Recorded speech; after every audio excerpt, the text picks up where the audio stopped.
Well, we are back. It's been about a day or so. I went out, I had to get an EGR valve. I had to get this vacuum switch as well for the EGR. Had to cap some things off, find some vacuum leaks. I had to hook up this is a like soft plunger or something like that. It just, when the throttle comes back, it doesn't snap back and shut the motor off at stoplights. I had to hook up the choke kickoff. I put the propane system back together and then stole the regulator from my barbecue and grabbed a propane tank. Let's see. Yeah, see, I stole this guy off the barbecue in the backyard. It screwed right on to the fuel solenoid right here. I took this one off, and then this one I sent up to the bottom, hooked it to there, and then set the propane tank down here. And I got the truck to fire off on it, but this regulator is trying to regulate this regulator, and so that's not working. So I have a custom hose being made right now. It's about 5 feet long or 4 feet long, just so I can continue testing this, because I'm not sure how good that line is going to the back of the truck. So I got all that stuff kind of wrapped up. I had some power steering fluid because this is a Hydro Boost truck. I opened the master cylinder. It was completely empty.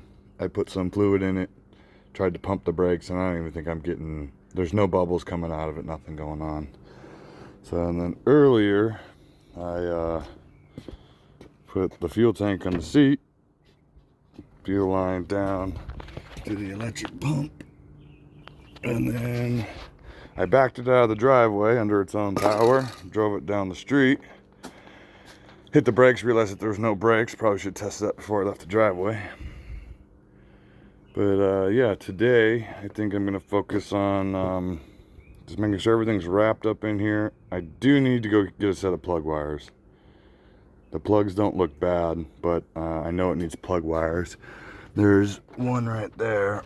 If I get you guys back there. There's one right there that's pretty chewed up, and I don't need arcing near the fuel making happener. It does have power steering, so I know the power steering pump does work. I topped it off. I'm getting no brakes, so brakes are probably next on the list. I mean, the truck hasn't been driven in 26 years, so I mean, it doesn't look very healthy in there. And then you guys can see the backside. But yeah, so, and then I guess I'm gonna work on, since now I know it runs and it drives, I do need to check the oil in the transmission. But I think I'm gonna vacuum out the inside, try to clean it all up, because it don't smell like rats, but it definitely does stink. Like, cat shit. And then while I was fiddling around with it today, I found this little guy. So this little guy, it's left-hand threads, and so I said, wait a second, that goes to a propane tank. So yeah, sure as shit, this thing screws into that, and then my fuel line from the truck, wherever that thing went, the fuel line from the truck is this same thread here. I don't know, it's like something quarter or something like that, but that screws right onto that.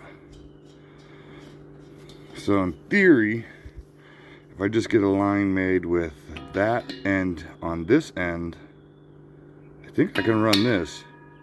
But the custom line I'm having made right now is this plastic piece here that screws in the inside, not the outside, just like this one.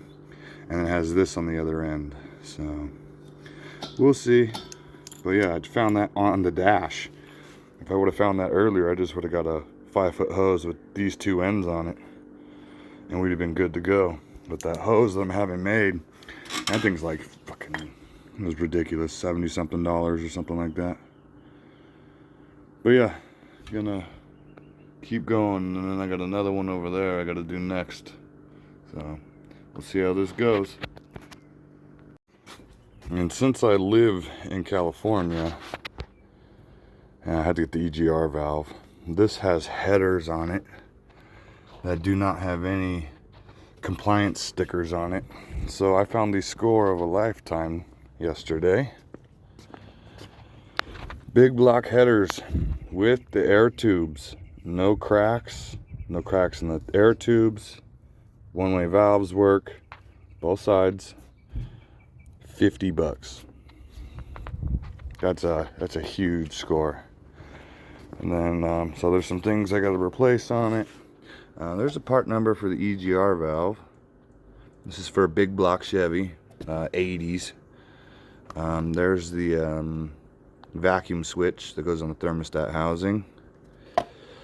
That's the part number for the gaskets, part number for the donuts, and there's the part number for the new studs to go on the exhaust manifolds because they're kind of chowed. But yeah, I think all of this right here was like under 200 bucks.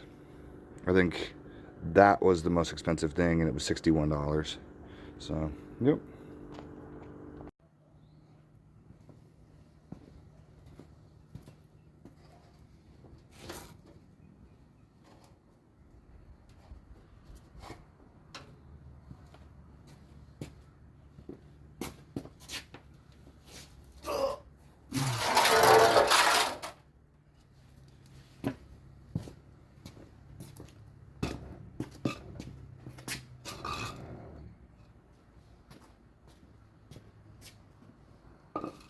Let's try that.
Under its own power.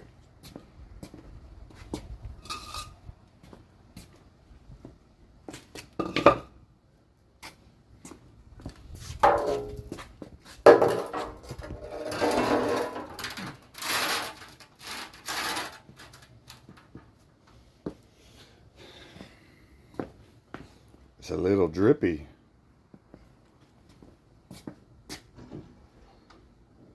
Poor hood. Fucking hood's all messed up, man. Somebody got it, man.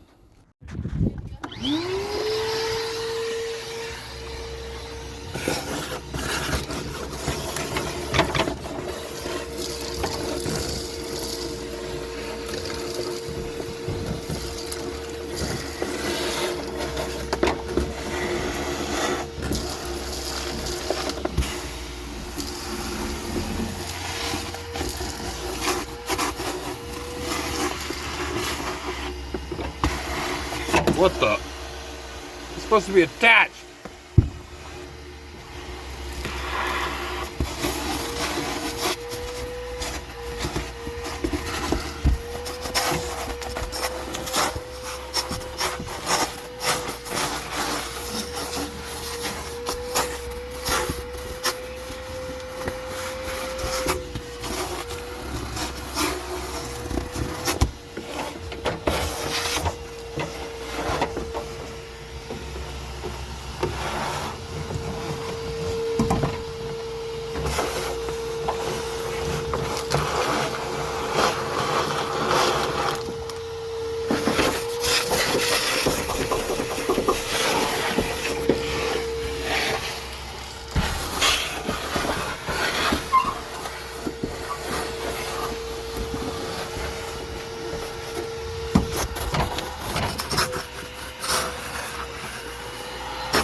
Alright, I'm gonna knock this out. I'm sure you guys don't want to watch me vacuum all this truck, so I'm still concerned why this is not bolted down.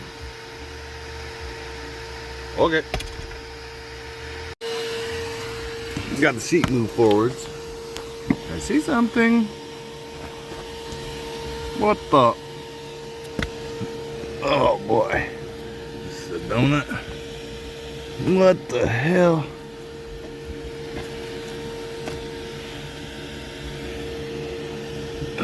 Oh, freaking score. Is this a Barbie? Oh God.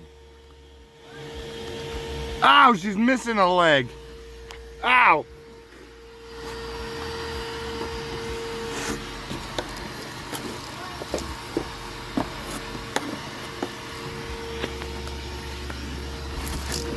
A couple Lego pieces. I think a spark plug. Gross. Oh, here we go. No rust on the floor. Carpet's tore up, but it cleaned up pretty good. Not too shabby.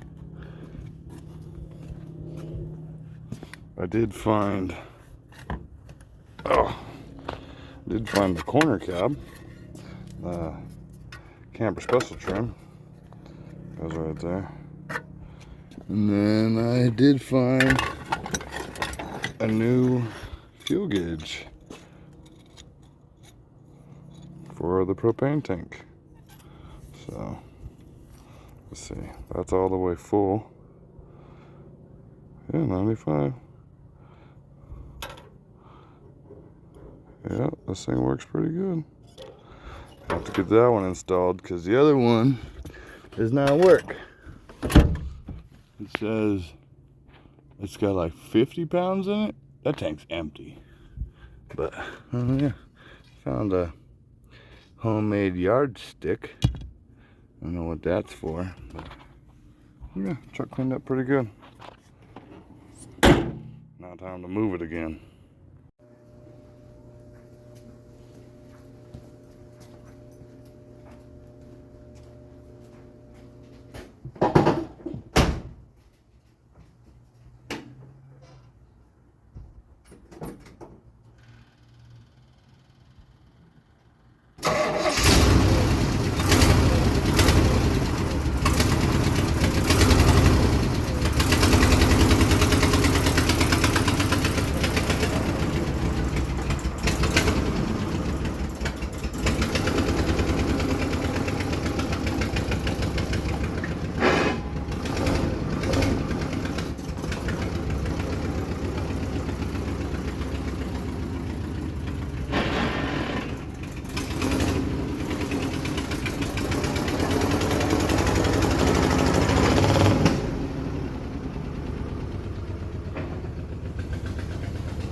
And the next part, I'm going to put the plug wires on and the manifolds on. I had to order plug wires. They won't be here until tomorrow. So as soon as I get those, I'll make another video of me putting the plug wires on and cutting off the manifolds and then unbolting them and putting the other ones on. But as of for now, I think I'm at a perfect stopping point to where I can relax for the night. We'll see how that goes. Alrighty, I'll see you guys in the next one.